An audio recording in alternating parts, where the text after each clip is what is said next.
ओम। महाभारत की इस कक्षा में हम विराट पर्व के 5वें अध्याय का स्वाध्याय करेंगे। पिछली कक्षा में हमने देखा कि किस तरह पांचों पांडव और द्रौपदी अपने अपने क्षेत्र में कितनी कुशलता से विराट नगर में विराट राजा के यहाँ कार्य कर रहे थे और भीम कैसे एक मल्ल युद्ध में उसको हरा देता है और उसको मार देता है, वध कर देता है।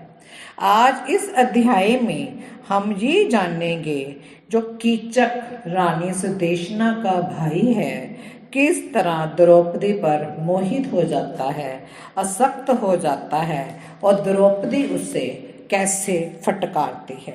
वैशंपायन जी जो अर्जुन के पुत्र को कथा सुना रहे हैं कहते हैं कि हे जनमेजय, कुंती के उन महारथी पुत्रों को मत्स्य राज के नगर में छिपकर रहते हुए धीरे धीरे 10 मास व्यतीत हो गए। हे राजन, यजसेन कुमारी द्रौपदी जो स्वयं स्वामिनी की भांति सेवा के योग्य थी, रानी सुदेशना की सेवा करती हुई बड़े कष्ट से वहां रहती थी। सुदेशना के महल में पूर्वोक्त प्रकार से सेवा करती हुई पंचालिनी ने महारानी सुदेशना तथा अनंतपुर की अन्य स्त्रियों को पूर्ण रूप से प्रसन्न कर लिया। जब वह वर्ष समाप्त होने में कुछ ही समय शेष रह गया, उस समय की बात है कि एक दिन राजा विराट के सेनापति महाबली कीचक ने द्रुपद कुमारी को देखा। राजमहल में देवांगनों की भांति विचरती हुई देवकन्या के समान कांति वाली द्रौपदी को देखकर कीचक कामवान से अत्यंत पीड़ित हो उसे चाहने लगा। काम वासना की आग में जलता हुआ सेनापति कीचक अपनी बहन रानी सुदेशना के पास गया और हंसता हुआ सा उससे इस प्रकार बोला। सुदेशने, वह सुंदरी जो अपने रूप से मुझे अत्यंत उन्मत्त की जा रही है, पहले कभी राजा विराट के इस महल में मैंने नहीं देखी थी। ये भामिनी अपनी दिव्य गंध से मेरे लिए मदिरा से मादक सिद्ध हो रही है। शुभे, ये कौन है? इसका रूप देवांगनाओं के समान है। ये मेरे हृदय में बस गई है। शोभने, मुझे बताओ ये किसकी स्त्री है और कहाँ से आई है? ये मेरे मन को मथ कर मुझे वश में किए लेती है। मुझे मेरे इस रोग की औषधि इसकी प्राप्ति के सिवा और कोई नहीं जान पड़ती। ओहो, आश्चर्य है, ये सुंदरी तुम्हारे यहाँ दासी का काम कर रही है। मुझे ऐसा प्रतीत होता है कि इसका रूप नित्य नवीन है। तुम्हारे यहाँ ये जो काम करती है वह इसके योग्य कदापि नहीं है। मैं चाहता हूँ ये मेरी पत्नी पर बनकर मुझ पर और मेरी संपत्ति पर एक छत्र शासन करे। मेरे घर में बहुत से हाथी, घोड़े और रथ हैं। सेवा करने वाले बहुत से परिजन हैं तथा उसमें प्रचुर संपत्ति भरी है। विविध प्रकार के भोजन और पेयों की उसमें अधिकता है। देखने में भी वह मनोहर है। स्वर्ण में चित्र उसकी शोभा बढ़ाते हैं। ये सुंदरी मेरे उस विशाल भवन को सुशोभित करे। ऐसा कह और रानी सुदेशना की सम्मति ले कीचक राजकुमारी द्रौपदी के पास आकर उसे सांत्वना देता हुआ ऐसे बोला, मानो मन में कोई श्रृंगार किसी सिंहनी को श्रृंगाल अर्थात सियार किसी सिंहनी को फुसला रहा हो। कीचक ने पूछा, हे कल्याणी, तुम कौन हो और किसकी कन्या हो? अथवा सुमुखी, तुम इस विराट नगर में कहाँ से आई हो? शोभने, ये सब बातें मुझे सच सच बताओ। तुम्हारा ये श्रेष्ठ एवं सुंदर रूप, दिव्य कांति और सुकुमारता संसार में सबसे उत्तम है। तुम्हारा निर्मल मुख अपनी छवि से निष्कलंक चंद्रमा की भांति शोभा पा रहा है।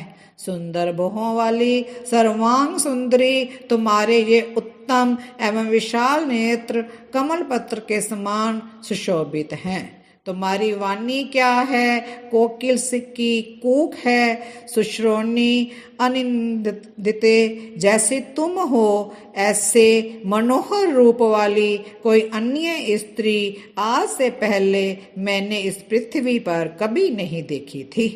सुमध्य में तुम कमलों में निवास करने वाली लक्ष्मी हो अथवा साकार विभूति, सुमुखी, लज्जा, श्री, कीर्ति और कांति, इन देवियों में से तुम कौन हो? यहाँ अनेक प्रकार के कष्ट हैं, अतः तुम यहाँ निवास करने के योग्य नहीं हो। विलासिनी, तुम समस्त आभूषणों से विभूषित होकर मेरे साथ अतिशय काम भोग का सेवन करो। चारुहासिनी, यदि तुम चाहो तो मैं अपनी पहली स्त्रियों को त्याग दूंगा अथवा वे सब तुम्हारी दासी बनकर रहेंगी। सुंदरी, सुमुखी, मैं स्वयं भी दास की भांति सदा तुम्हारे अधीन रहूंगा। द्रौपदी ने कहा, सूत्रपुत्र, तुम मुझे चाहते हो? छी छी, मुझे ऐसी याचना करना तुम्हें कदापि योग्य नहीं। एक तो मैं हीन वर्ण की हूँ, दूसरे दासी हूँ, तीसरे भीभत्स वेश वाली हूँ, चौथे केश संवारने का काम करने वाली मैं एक तुच्छ सेविका हूँ। तुम्हारा कल्याण हो, मैं दूसरे की पत्नी हूँ, मुझसे ऐसी बात करना अनुचित है। जगत के सब प्राणियों के लिए अपनी ही स्त्री प्रिय होती है। तुम धर्म का विचार करो, पराई स्त्री में तुम्हें कभी किसी प्रकार भी मन नहीं लगाना चाहिए। ना करने योग्य अनुचित कर्मों का स्वर्था त्याग करना यही श्रेष्ठ पुरुषों का व्रत है। मिथ्या झूठे विषयों में आसक्त होने वाला पापात्मा पुरुष मोह में पड़कर भयंकर अपयश पाता है अथवा उसे बड़े भारी भय का सामना करना पड़ता है। कीचक ने कहा, वरारोहे, सुमुखी, तुम्हें इस प्रकार मेरी प्रणीय याचना नहीं ठुकरानी चाहिए। मनोहर मुस्कान वाली, मैं तुम्हारे लिए काम वेदना से पीड़ित हूँ। भीरू, मैं तुम्हारे वश में हूँ और प्रिय वचन बोल रहा हूँ। कजरारे नयनों वाली सैरंद्री, मुझे ठुकरा कर तुम निश्चय ही पश्चाताप करोगी। हे सुब्रू, सुमध्य में मैं इस संपूर्ण राज्य का स्वामी और इसे बसाने वाला हूँ। बल और पराक्रम में इस पृथ्वी पर मेरी समता करने वाला दूसरा कोई नहीं है। शोभानने, मैंने ये संपूर्ण राज्य तुम्हें समर्पित कर दिया। अब तुम ही इसकी स्वामिनी हो। वरारोहे, मुझे अपना लो और मेरे साथ उत्तम उत्तम भोगों को भोगो। सैरंद्री बोली, सूत पुत्र, तू आज इस प्रकार मोह के फंदे में मत फंस, अपने प्राण मत गवा। तुझे ज्ञात होना चाहिए कि 5 भयंकर गंधर्व सदा मेरी रक्षा करते हैं। वे गंधर्व मेरे रक्षक हैं, तू मुझे कदापि नहीं पा सकता। वे गंधर्व कुपित होकर तुझे मार डालेंगे। अतः संभल जा, इस पाप बुद्धि का त्याग कर दे, अपना सर्वनाश न करा।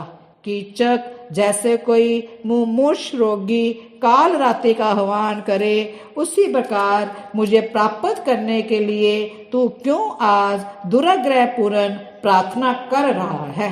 अरे, जैसे माता की गोद में सोया हुआ शिशु चंद्रमा को ग्रहण करना चाहता है, क्या उसी प्रकार मुझे तू पाना चाहता है? तो इस प्रकार हमने देखा इस अध्याय में कि कीचक द्रौपदी पर कैसे आसक्त हो गया है, मोहित हो गया है और द्रौपदी के आगे क्या प्रस्ताव रखता है कि तू मेरी रानी बन जा। लेकिन द्रौपदी कैसे फटकारती है, उसको चेतावनी देती है कि तू संभल जा, तू मत फंस मोह के फंदे में, तू अपने प्राण मत गवा। तुझे पता होना चाहिए कि 5 भयंकर गंधर्व सदा मेरी रक्षा करते रहते हैं। इस तरह उसको समझाती है। अब देखते हैं कि वो कीचक अगले कल की कक्षा में देखेंगे कि वो समझता है या नहीं, क्या उसका कि जो द्रौपदी है उसको अपनाती है या नहीं, फिर कीचक का क्या होता है, तो इसको हम अगली कक्षा में जानेंगे। और इतना ही, अगर आपको हमारी कथा पसंद आ रही है तो अवश्य ही आप इसको लाइक करें, सब्सक्राइब करें, शेयर करें। धन्यवाद। ओम शांति।